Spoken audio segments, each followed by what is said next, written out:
Assalamualaikum warahmatullahi wabarakatuh. Halo semuanya, salam sejahtera untuk kita semua. Semoga selalu dalam lindungan Tuhan Yang Maha Esa. Yang terhormat Bapak Dr. Haji Dadang Rahman Munandar MPD serta teman-teman sekalian, izinkan saya untuk memperkenalkan diri. Saya Seri Puja Novanti dengan nomor NPM 20106310501005, kelas 2D, Prodi Pendidikan Matematika, Fakultas Keguruan dan Ilmu Pendidikan, Universitas Singapura Karawang.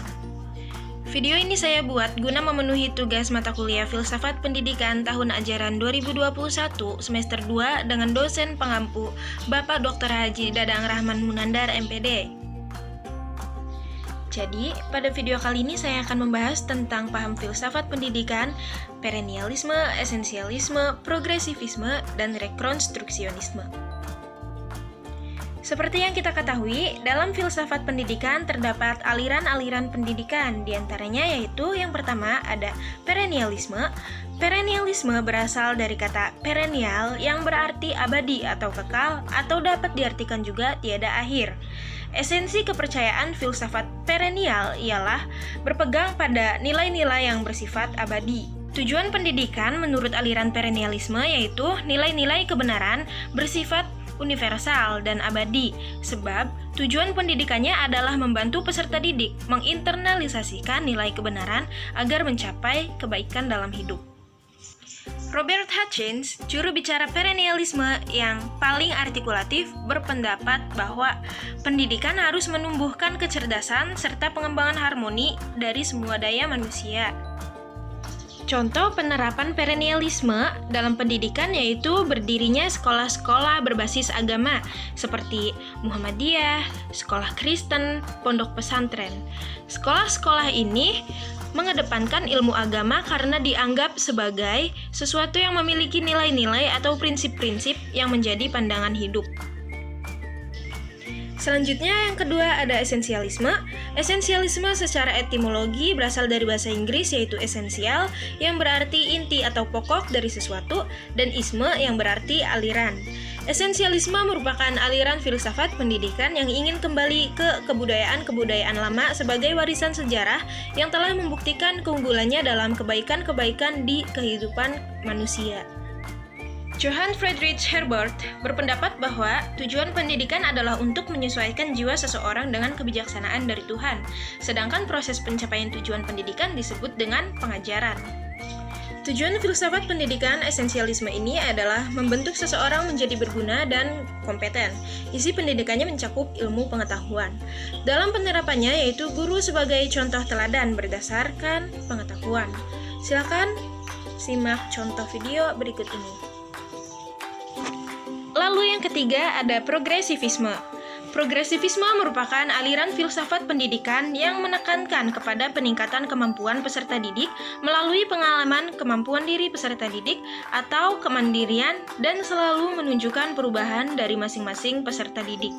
John Dewey mengemukakan teori tentang sekolah, yaitu progresivisme harus menekankan kepada peserta didik dan minat peserta didik daripada mata pelajarannya. Maksudnya, yaitu dengan menekankan dan memperhatikan peserta didik dan minatnya, maka pembelajaran akan lebih nyaman untuk peserta didik dan akan mendapatkan hasil yang memuaskan. Karena ini bukan paksaan, melainkan berasal dari minat peserta didiknya sendiri.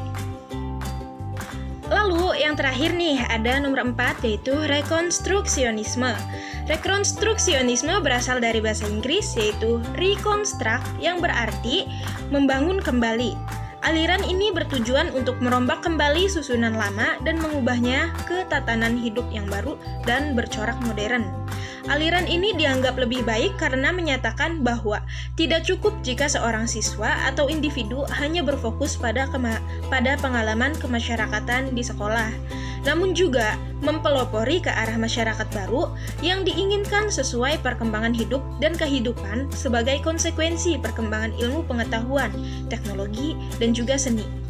Adapun pendapat salah satu tokoh beserta pemikirannya yaitu pendapat mengenai nilai. Caroline Pratt berpendapat bahwa nilai di sini yang dimaksud adalah mengenai nilai yang ada pada sekolah tersebut, bahwa nilai ini merupakan hasil berpikir efektif peserta didik. Nilai ini diharapkan agar dapat merubah dunia pendidikan lebih berkembang menjadi lebih baik. Nilai juga perlu dilihat dari proses belajar dari peserta didik dan juga perkembangannya yang didapat dari pelajaran tersebut dan juga pola pikir dari peserta didik tersebut agar dapat selalu berpikir dengan baik. Dari penjelasan yang telah saya sampaikan tadi, maka dapat ditarik kesimpulan bahwa aliran-aliran filsafat pendidikan memberikan kontribusi yang komprehensif dalam pengembangan kurikulum filsafat, serta menyediakan kerangka bagi pengorganisasian sekolah dan kegiatan atau proses belajar mengajar. Filsafat menjawab pertanyaan tentang tujuan sekolah, mata pelajaran, dan bagaimana siswa belajar.